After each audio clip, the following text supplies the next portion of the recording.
Alors, que dire de mon entretien avec Roger Eke, que vous pouvez visionner actuellement? Ben, moi, je pense que il est dans une sorte de délire divinatoire. C'est-à-dire que, d'ailleurs, je lui ai demandé, mais l'astrologie, elle explique tout. Alors lui, il dit oui, c'est la magie. Donc, il a une vision excessivement pointue de l'astrologie, qui doit nous accompagner en permanence, qui doit tout expliquer. Et à mon avis, ça relève plus de la divination que de l'astrologie.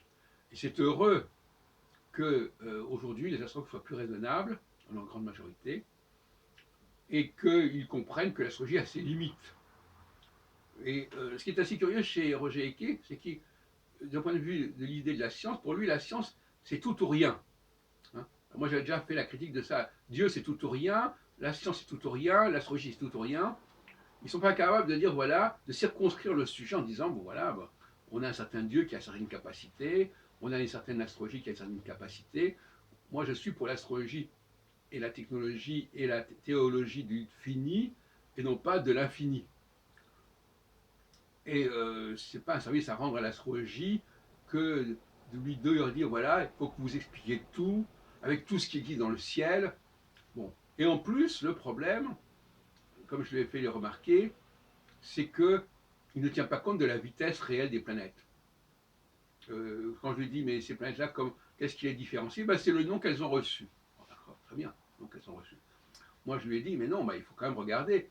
Comme la planète, comme a fait Jean-Pierre Nicolas, la distance de la planète au Soleil, la vitesse de la planète, ça distingue les planètes les unes entre elles. C'est une évidence. Même pour comprendre les travaux de Michel Gauquelin, c'est pareil. Si on veut distinguer Mars, Jupiter et Saturne, le martien, il a un cycle plus court que le jupitérien ou le saturnien. Et donc ça correspond aussi à sa psychologie. De la même façon que il faut une astrologie qui soit visuelle, qui ne soit pas une astrologie du XXIe siècle, qui soit une astrologie inaccessible, qu'on ne peut calculer que par l'informatique, etc. Il faut une astrologie très simple, avec des configurations très simples, une conjonction, une opposition, des astres qu'on voit dans le ciel, qui rencontrent à certains moments certaines étoiles.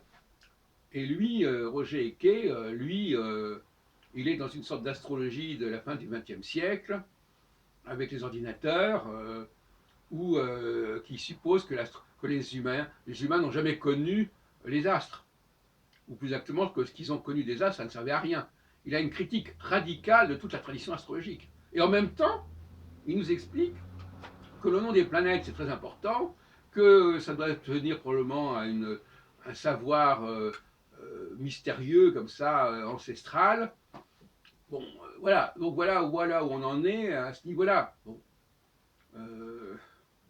Je pense quand même qu'il faut considérer que l'astrologie a accompagné l'humanité, qu'elle lui a servi de guide, et donc par conséquent que les hommes pouvaient voir les astres, pouvaient voir leur configuration. Bon, maintenant que tout ce qui est à fait au nom de l'astrologie soit valable, bien sûr que non, mais il faut quand même une astrologie concrète, réelle, et pas une astrologie du virtuel et de l'informatique et de l'ordinateur et du logiciel.